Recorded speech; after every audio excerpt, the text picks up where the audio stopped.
Welcome to the deep dive. Today we're plunging into a really interesting collection of sources, articles, notes, even some evocative images. And they all point towards a distinct way to experience Italy. Yeah, it seems like it's not just your standard trip. It's this idea of weaving golf very intentionally with deep dives into local culture, amazing food, and those, unique regional flavors that really make Italy. Right. So our mission here in this deep dive is to kind of unpack these materials from a company called Italia Golf Tours. Exactly. We want to get beyond just a summary and really understand the philosophy, the kind of experience they're aiming to curate. It sounds like much more than just hitting the links. Yeah. They talk about uncovering authentic experiences, things with real character. So if you're listening and maybe thinking about travel that feels a bit more personal, maybe combines a passion like golf with genuinely local encounters, then this deep dive should be right up your alley. We're going to try and pull out the most fascinating bits, the surprising insights from these sources, and see what it looks like in practice. Okay, let's get started then. Where do we begin? Well, let's unpack the core concept first. The sources keep mentioning this phrase, experiencing Italy golfing, or in German, Italien golfend erleben. Okay. And it's framed as like a deliberate choice. Yeah. Seeking out authentic experiences, not just, standard golf tourism. Right. So how do they actually deliver on that? The sources mention both totally custom trips built around what you want and these specific curated signature weeks. Yeah, and what really seems to jump out across the board is this emphasis on the personal touch. That does seem strong. It really does. That personal connection gets highlighted a lot. It seems to be led by their founder, André G. Solent. Okay. And the sources say he's actually lived in Tuscany for over 20 years. Wow. Okay, so he presumably knows his way around. Exactly. That time has clearly let him build up a pretty extensive local network, which feels, crucial if you're promising authentic experiences. That makes total sense. You can't just Google best authentic carbonara owner or find a truffle dog whisperer easily, right? Precisely. And the sources describe their whole approach as this careful process, completely focused on customer satisfaction. So? It covers everything, from the moment you first inquire and have a consultation, through all the planning and booking, right up to the trip itself. And crucially, it includes on-site support while you're actually there. Ah, okay. So they don't just book it and leave you to it. Seems not.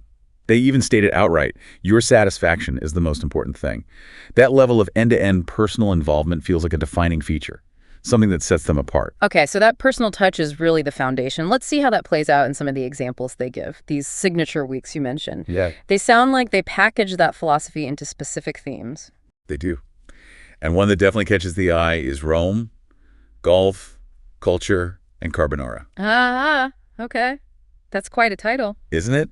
The sources position it as like the ultimate combo for someone who loves golf, history, the whole Italian lifestyle, and maybe even gets a thrill from the Ryder Cup. Wait, the Ryder Cup. Don't tell me you actually play on the Marco Simone course. That's what it says. Yeah. You get to play around there.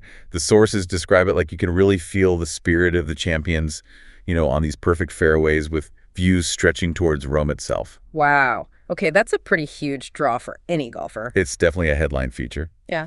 But it's not just the golf. The week is apparently structured to give you plenty of time for culture, for leisure. Right. You stay in a stylish hotel, chosen for its location, so it's easy to get to the Vatican, the Colosseum, or just wander around somewhere atmospheric like Trastevere. And okay, we have to talk about the carbonara.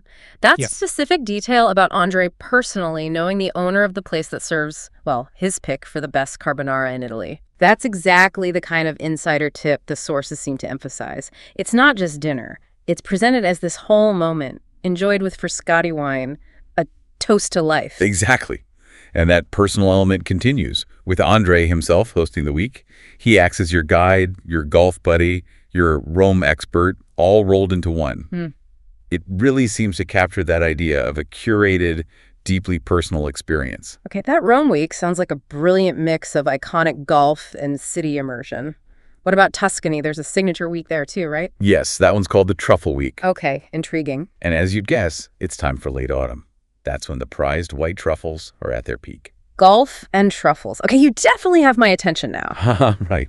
The activities focus on golf and gourmet experiences. And yes, it includes an actual truffle hunt with trained truffle dogs. No way. That's definitely not your standard golf package add-on. Definitely not. Yeah. And wine is a big part of it, too.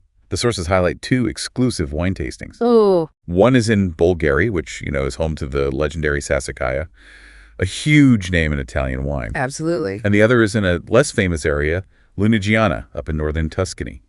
The sources call it a secret tip for real explorers. Interesting. A contrast. Yeah. And they even organize bus transfers for the tasting so everyone can just relax and enjoy without worrying about driving. Smart. And again, like Rome, this week is personally led by André. That truffle week sounds amazing. It's not just, having truffle shaved on your pasta. It's this whole immersive experience built around them. Exactly. What about the third signature week? Does that head somewhere different? It moves to the coast. It's called Versilia and Cinque Terre. Sea, Gulf, and Mediterranean magic. Ah, okay. Versilia and Cinque Terre. Iconic. This week focuses on combining that chic coastal region, Versilia, with the stunning, dramatic landscape of the Cinque Terre. So you're based in Versilia, which is known for being quite stylish. How do you experience the Cinque Terre part? The sources mention a specific day trip by boat. Again, it's personally guided and commented on by André. That boat trip itself sounds like a fantastic way to see those famous cliffside villages. Yeah, definitely the best way. And the food, does it have a special focus too? It does. A special evening is highlighted, where a regional Michelin-starred chef cooks exclusively just for their small group. Wow, okay. That's pretty special. So across these 3 examples, Rome, Tuscany, Versilia, Cinque Terre, you see this really consistent pattern emerging. Yeah, what's that? It's pairing high-quality golf with a specific, high-level, cultural or gastronomic theme. And it's all underpinned by that personal guidance, that expert host. That seems to be the core formula for these signature wins. I think so. But the sources also go deeper than just the themed weeks. They really explore specific regions, giving you a feel for the local flavor you can expect. Should we look at the Versilia coast in northern Tuscany first? Yeah, let's do that. This includes towns like Pietrasanta, Forte dei Marmi, Viareggio. Right on the sea. But you've got the imposing Apuan Alps right behind them. That's where Carrara marble comes from. That visual contrast alone sounds incredible. Mountains meeting the sea. And what's fascinating, according to the sources, is the deep connection to art and craft here. It goes back centuries, ever since Michelangelo himself came to work with the marble. Really? Yeah. And apparently, that legacy lives on. Yeah. Artisans, galleries, artists, they still collaborate there today. It's like a living art hub. Pietrasanta sounds particularly interesting. They call it Little Athens for art and culture, but also Senatown because its bars and restaurants are so lively in the evenings. Exactly. It's this blend of tradition, local crafts, home cooking like mama, and worldliness like modern art and innovative food. Galleries stay open late. There's even a church with frescoes by Fernando Botero. Wow. And Forte dei Marmi, that sounds like the opposite end of the spectrum almost. It's presented as the epitome of Italian exclusivity. High society, luxury boutiques, elegant villas. It's apparently the kind of place where you just wander around on foot or maybe rent a bike. Very chic. Very chic. And there's a legendary weekly market. Plus, beach clubs where you can literally dine with your feet almost in the sand looking out at the sea. Sounds idyllic. And Viareggio adds yet another dimension. Yeah, that's known as the home of Italian superyachts. So you can just wander the harbor and admire these incredible boats, still with the coast and mountains as the backdrop. Nice. It also has that classic Italian promenade, the Lungomare, lined with Art Nouveau villas and historic beach resorts. And it hosts a really famous carnival. So a lot of variety just within that one coastal strip. Yeah. How does this translate into actual trips? Well, the sources give specific examples, like a package called Mare and Golf and Buongustaio Forte dei Marmi. Okay, breaking that down. Sea, golf, and Buongustaio. Yeah, they explain that means gourmet or food lover. So that package includes golf, aperitifs, special Buongustaio dinners, a guided walk through the town, and even access to a private beach club. It really spells out the blend. Got it. Or another one, golf and arte and Buongustaio Pietrasanta. Right. Similar idea, but bringing in that art focus alongside the golf and gourmet dinners, maybe with multiple green fees included. And the golf course mentioned there, Forte dei Marmi Golf Club. What's the verdict? It's described with the German phrase Golf vom Feinsten, which basically means golf of the finest quality. High praise. Yeah. 18 holes, Marco Croce design, with a signature hole by Jose Maria Olazabal. The sources say it's flat, which is interesting but fair, though not easy. Apparently, there's a lot of water. Okay. And crucially, you get those panoramic views of the Apuan Alps. Plus, a luxurious clubhouse. It seems to tie the golf experience directly into that stunning regional setting. Okay, let's shift gears now and head inland a bit. Franciacorta and the Emilia-Romagna area around Modena and Bologna. What's the vibe in Franciacorta? Picturesque is the word that comes to mind. Vineyards, forests, charming little towns. You've got the Dolomites visible in the distance and Lake Iseo nearby. Sounds lovely. It's positioned as a great base, actually, if you want to visit places like Milan, Bergamo Alta, Verona, even Lake Garda. Right. It obviously offers golf and outdoor stuff like biking and hiking, but it's particularly famous for its sparkling wines. Ah, Franciacorta wine, like Italian champagne. Right. Exactly. High-quality stuff Yeah. made using the classic method, just like champagne. Wineries are absolutely central to the whole region's identity. And does the local golf club reflect that? Franciacorta Golf Club. It sounds like it does. It's got 27 holes, described as varied and challenging, requiring some strategy. But here's the fun part. Each hole is apparently sponsored by a different winery. Uh-huh, really? Yeah. And the sources mention the beautiful changing colors of nature there throughout the seasons. That's cool. But the best pit might be the 19th hole. The sources say a wine tasting is practically mandatory. Spumante for all. Love it. That perfectly captures the local flavor. It really does. Okay, moving south towards Modena. The sources call this Italy's kulinarischen Zentrum. It's culinary heartland. Yeah, it's described as a proper gourmet mecca, home to some of Italy's absolute best restaurants, like Osteria Francescana. Wow. But the area around Modena offers more than just food. There's this whole other layer of culture focused on iconic Italian cars and motorcycles. Museums for Lamborghini, Maserati, Ferrari, Enzo Ferrari, Ducati. They're all nearby. So incredible food and incredible engines side by side. That's quite a combo. It is. And the accommodation highlighted here, Opero 2, sounds really unique too. It's a chic agriturismo hotel right in the vineyards. Explain agriturismo for anyone who hasn't come across it. Right. It's basically a working farm, often producing wine, olive oil, things like that, that also offers accommodation. And usually there's a restaurant serving food produced right there on the estate or very locally. Got it. So Opero 2 is a high-end version of that. Exactly. It seems very stylish. It's family-run, produces its own wine, and, importantly for Modena, balsamic vinegar. Balsamic, of course. It has a panoramic restaurant, suites with unique designs, some based on feng shui, apparently a wellness area, an infinity pool. Sounds luxurious. And the sources specifically mention you can get tours of their vinegar aging room, they call it the Travasi, and do wine cellar tastings led by the owners themselves. It emphasizes that personal engagement again. Nice. And the restaurant follows that farm-to-table idea. Very much so. They highlight the zero-kilometry philosophy, using only locally sourced ingredients. A package example mentions detailed wine and balsamic vinegar tastings, naturally, plus green fees at both Modena and Bologna golf clubs, and a big gourmet dinner showcasing regional dishes. Okay, and speaking of Bologna, the golf club Bologna gets a mention too. It does. It's an older club, founded back in 1959, described as having real style. 18 holes, well-kept, fast greens. And very fittingly for Emilia-Romagna, it's apparently known for serving excellent fresh pasta at the 19th hole. Of course. The food connection is everywhere, even at the golf club. It seems unavoidable in this part of Italy. It's really clear from these descriptions that across all these regions, the golf is just one thread in a much richer tapestry. Absolutely. And speaking of Italian icons you're likely to encounter, Yeah. the sources take this really interesting little detour into something you'll definitely experience. The spritz. Ah, the spritz. Yes. It feels so, I don't know, modern and everywhere now, doesn't it? Totally. That bright orange drink. But the history the sources dig into is actually quite surprising. It goes way back to the late 18th century, during the Austrian occupation of Venice. Really? How did that lead to the spritz? Well, apparently the Austrian soldiers found the local Venetian wine too strong for their taste.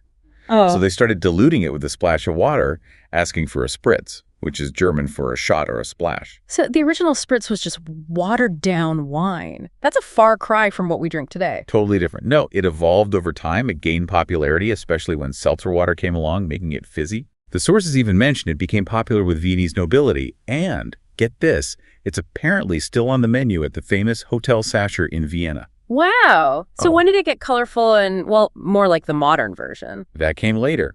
Color was added with various aperitivos. The Aperol Spritz really took off in the 1950s, even though Aperol itself was invented back in 1919. What's really interesting, though, is what the sources say about variations. They stress there isn't one single official Spritz recipe. Right. That's key. Variations are everywhere, not just across different regions like Venice compared to Trieste or Padova, but literally from one bartender to the next. How so? What changes? All sorts of things. The type of aperitivo used, they mentioned Select, Campari Rosso, Cynar, Bianco Sarti. The wine can vary too, white, red, sparkling, still. And even the garnish, sometimes an orange slice, sometimes lemon peel, sometimes an olive. Fascinating. That regional variation in something as simple as a cocktail really mirrors the diversity we've been seeing in the Gulf, the food, the culture across Italy. It absolutely does. And the whole culture around it, spritz time, often served with little snacks, stuzzichini. That's become a global thing now. The sources argue that this very variety, this local interpretation, is a big part of why it's so popular and enduring.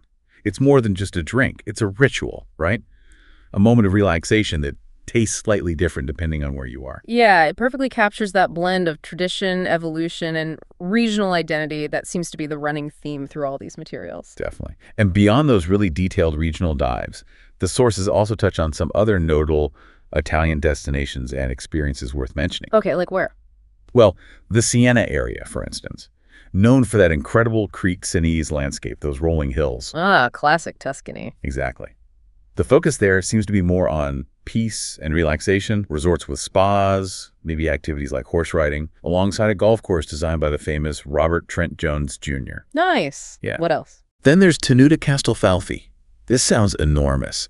A huge 1,100-hectare estate right in the heart of Tuscany. Wow. It features a renovated 800-year-old village, the Borgo, blending historic architecture with modern design.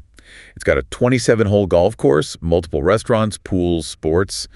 The sources suggest you could basically stay put the entire time and have plenty to do without needing a car. Like a self-contained resort, but authentically Tuscan. Kinda, yeah. Then heading south into the Maremma region, southern Tuscany, the Argentario Peninsula gets a mention.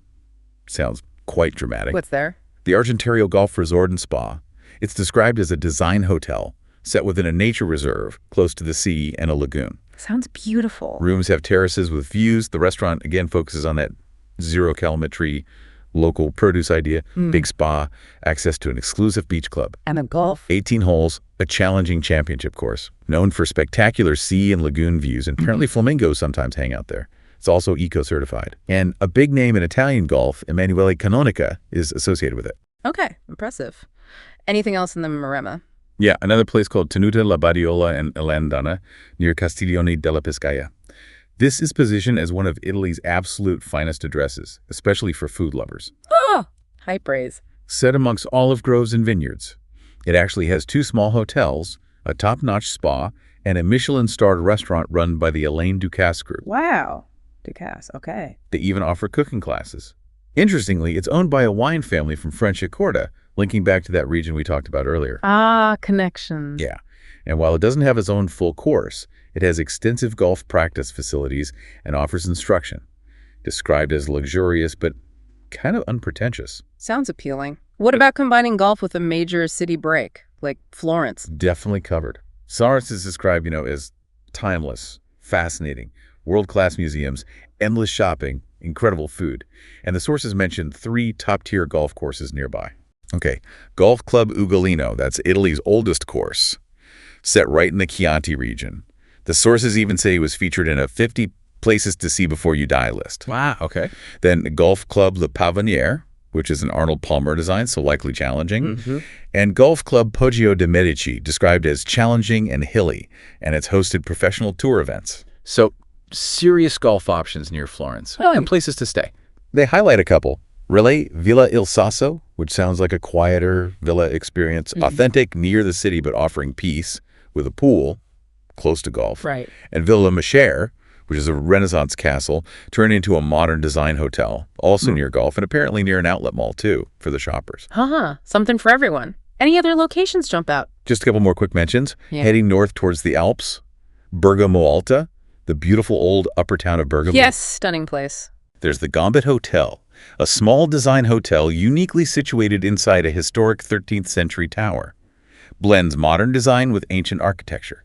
Sounds like a really atmospheric retreat, described as a total work of art. Very cool. And finally, the Lake Garda area. Bardolino gets a nod, charming town, good food, nice boutiques, and the Aqualux Hotel there is mentioned for its large wellness center and pools. Golf is nearby too, like Gulfscad delle Ulevi. That's a seriously impressive geographical spread. It covers such diverse landscapes and types of experiences across Italy. It really does. It highlights the sheer range they seem to offer, doesn't it? From that chic coastal scene to culinary hubs, major art cities, peaceful countryside retreats. But, the marketing always sounds good. The reality of travel can sometimes be different. Ah, yes. The crucial part. This is where the customer feedback, included in the sources, becomes really valuable. It gives you that perspective from people who've actually been on these trips. The good and, well, the not so good. Okay, let's hear it. Start with the positive. What were people really happy with? Well, overwhelmingly positive comments about certain hotels. La Bagnaia, near Siena, was praised. Beautiful, sensational view. Canibianche and Puglia was called perfect, great family feel, fine food, lovely pool area. Nice. Monastery Borgo de Luce Golf Resort in Sicily was seen as special because it's right by the golf course, stylish, and had really personal service. Good signs. What about the golf courses themselves? Lots of high praise there, too. Garda Golf Country Club near Lake Garda, Castelfalfi in Tuscany, San Domenico in Puglia, Castelcanturbia in Bologna up north, Montecatini, La Pavoniere near Florence. All specifically mentioned for being in great condition, beautiful, and challenging. So the core components, hotels and golf, often hit the mark. Seems so. Yeah. But here's a really key insight, I think. The personal support element, the service from André Solent and his team, consistently got top marks. Ah, back to that personal touch. Exactly. People repeatedly used words like super, excellent, top, perfect, describe the organization, the support they received, and especially the problem solving during the actual trip. That's huge. Things can always go wrong when traveling. Absolutely. And many guests were so pleased they explicitly said they wanted to return and strongly recommended the service. That really seems to validate that core promise of personal expert guidance. It really does.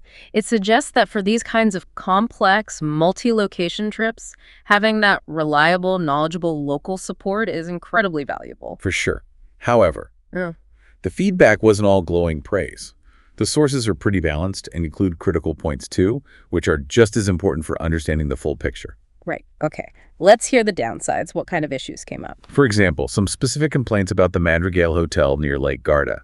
Things like the rooms being small, a leaky shower, Well, unexpected extra charges for simple breakfast items like adding mushrooms to an omelet or wanting fresh orange juice instead of bottled. That kind of thing can be annoying. yeah, those little things add up. There was also apparently a smoking ban on the terrace, which bothered some guests, and the spa was seen as surprisingly expensive, like €15 per person per hour. Yeah. One comment even suggested the nearby pizzeria actually had better food than the hotel restaurant. Okay, so not a universal hit, that hotel. What else? Other criticisms included breakfast issues at the famous Villa d'Este on Lake Como guests, mentioned poor service, and a limited buffet, feeling basic items were missing for a hotel of that caliber. Right. Expectations are high there. Bunker sand conditions were noted as needing improvement at a few courses, a common golfer's gripe, but valid feedback. Mm-hmm. And the price of golf carts was a sore point for several people.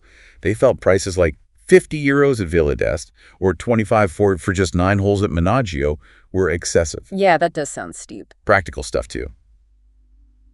Poor Wi-Fi, reported in Lido di Camaiore, always frustrating. Tell me about it. There was an interesting comment about a carefully planned gourmet dinner in Franciacorta, feeling a bit diminished because a preceding aperitivo, with lots of food, was too generous and filled everyone up beforehand. Okay. A coordination misstep, maybe? Sounds like it. Other things. Single rooms at Golf Hotel Castelcanturbia were noted as being very small, with a suggestion to book a double room for single use instead. Good practical tip. One guest mentioned being surprised by a high charge for house wine and dessert at a restaurant, leading to an awkward discussion.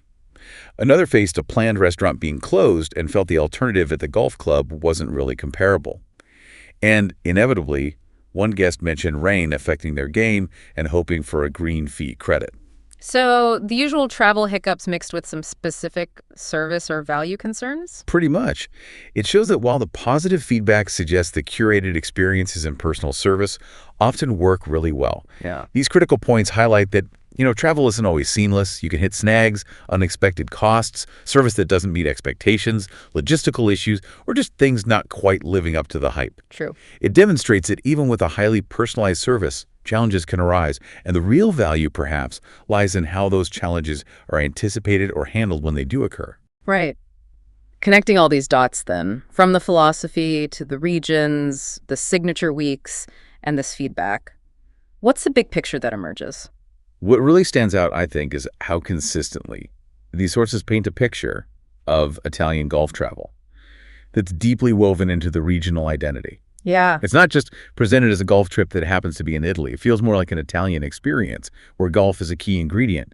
But alongside the food, the wine, the art, the history, the landscape itself, it's all part of the package. It's definitely positioned as going beyond just playing the game. Absolutely. It's about the whole sensory journey. Yeah. And that journey is clearly being curated by someone, André, who, based on the sources, has spent decades building up this intimate knowledge of the country and nurturing local connections. That local expertise seems crucial, and the sheer range we talked about. Yeah. From the exclusive Versilia coast to the culinary heartland of Emilia-Romagna, the art cities like Florence, the peaceful Tuscan countryside, it really showcases the incredible diversity Italy offers and how you can tailor a trip around different facets of it. And that mix of feedback, the glowing testimonials alongside the critical points, actually gives a pretty balanced perspective, I feel. Oh, so? It strongly reinforces the value proposition of having expert personal guidance and support, someone to help you navigate the nuances, avoid potential pitfalls, and discover those genuine gems. Right. It highlights that while things might not always be 100% perfect because travel rarely is, the core idea is having someone help you find the right kind of trip for you and manage the bumps along the road. That seems to be the goal of the personalized service. Okay. So we've taken a pretty deep dive into what makes these Italian golf experiences, as described in the sources, unique. It's that blend of sport, culture, and gastronomy, all delivered with this really strong emphasis on a personal touch by Italia Golf Tours.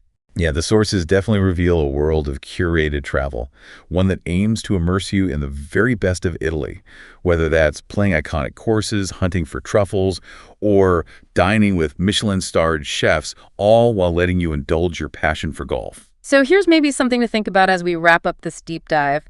In a world where, let's face it, you can book almost any travel experience online with just a few clicks, how much value do you place on the kind of guidance that comes from deep local connections and a genuine commitment to personalized quality? It's a good question. Could leaning on that kind of expertise actually be the key to unlocking authentic Italian experiences, the kind you might never even discover if you were just trying to piece it all together on your own?